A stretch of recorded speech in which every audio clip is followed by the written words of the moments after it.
Have you ever wondered how something ancient stays alive? Today, we're diving into a really fascinating process. How do you write a brand new prayer for a totally modern need, but in a sacred language that's thousands of years old? We're going to uncover the blueprint that makes it all possible. Okay, take a look at this. Now, you might be thinking this is a page ripped from some ancient manuscript, but it's not. This is actually a modern prayer, written in Pali, the sacred language of Buddhist scriptures. And, get this, it was created for a very specific 21st century reason: to bless a nation's soldiers and its people. So that brings up the big question, right? How on earth do you do that? Can you just plug a modern idea into some kind of translator and hope for the best? Or is there something deeper, a real craft involved, to make sure the new words carry the same sacred weight as the old ones? Well, here's the secret. It turns out you don't start from scratch. Almost every single Pali prayer used for an offering follows this time-tested universal structure. You can think of it like a sacred blueprint. This blueprint has four main parts. Now, the first three, the invocation, the offering, and the request for acceptance, they're pretty much set in stone. They're like the chassis of a car, right? They provide this solid, unchanging foundation. But that fourth part, the dedication, that's the customizable engine. That's the one part you can really tinker with to fit your specific goal. And this is where the real art comes in. It's in this section that a general, everyday prayer gets transformed into a powerful, deeply personal blessing. So let's get into the nitty-gritty of this particular prayer. What was the challenge they were trying to solve?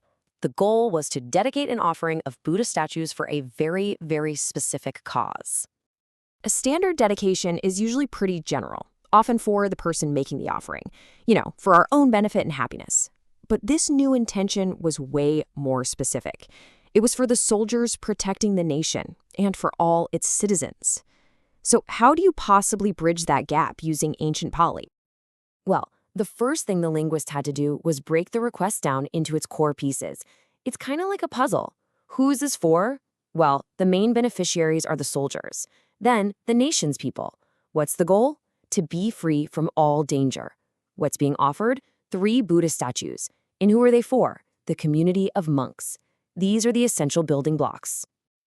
Now that the request is broken down, the next step is not just simple translation. Oh no!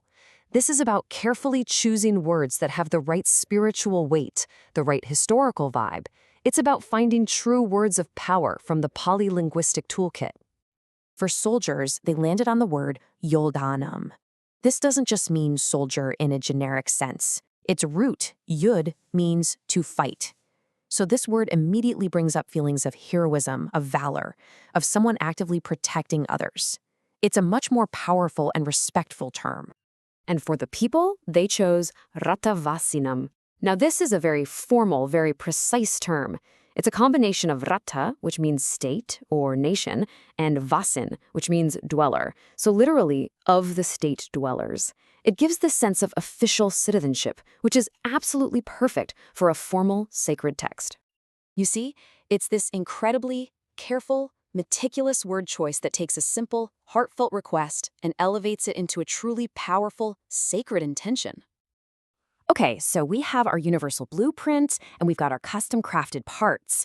Now, for the really cool part, let's put it all together. And here it is, the final assembly. You can see the first 3 parts of that template are totally untouched, rock solid. But in that 4th slot, the standard dedication is gone, and in its place, our new custom phrase is slotted right in. Yodhananam ratavasinam, it just fits seamlessly right into that ancient structure. So, what do those powerful Pali words actually mean in English? This is the heart of it. It's a formal dedication asking for the benefit of the warriors and the state dwellers, for the destruction of all fears, not just protection, but the destruction of fear itself.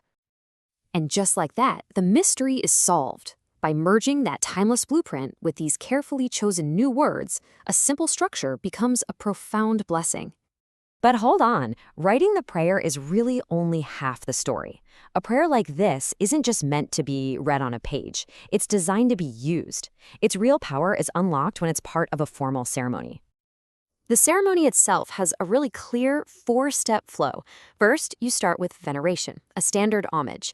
Then, a declaration, where the specific details, like the fact that they're offering 3 statues, are announced in the local language, in this case Thai, so everyone there knows what's going on. Step 3 is the main event, the formal offering, where our newly crafted Pali prayer is recited by everyone, and finally, the dedication of merit. Now, the key thing to notice here is the use of 2 languages.